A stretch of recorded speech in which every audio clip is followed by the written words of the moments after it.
A startup showed a video of its hydrogen electric truck driving under its own power. It wasn't. The truck had no drivetrain. They filmed it rolling down a hill. Nikola Corporation went public in June 2020 through a SPAC merger without the standard IPO process. The company's market capitalization briefly exceeded $30 billion, more than Ford Motor Company.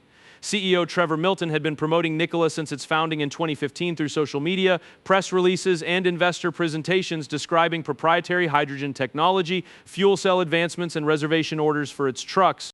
In September 2020, short seller Hindenburg Research published a 67-page report titled Nikola, How to Parlay an Ocean of Lies into a Partnership with the Largest Auto OEM in America.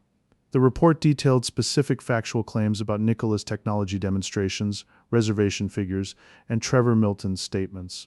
It alleged that the in-motion video of the Nikola One truck was filmed by positioning the truck at the top of a hill and allowing it to roll. SEC and DOJ investigations followed.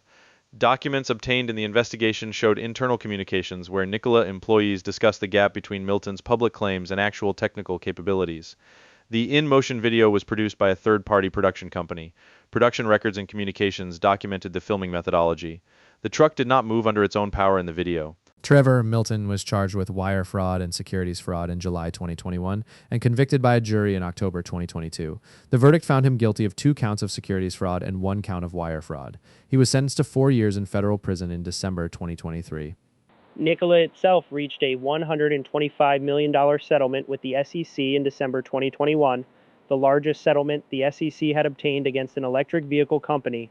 The company continued operating with new management, but its market capitalization had fallen approximately 95% from its peak by 2023. The Nikola documents showed the particular vulnerability of SPAC transactions. The absence of the standard IPO roadshow process, institutional due diligence, and underwriter liability created a space where promotional claims could attract billions of dollars without the verification mechanisms that apply to traditional public offerings.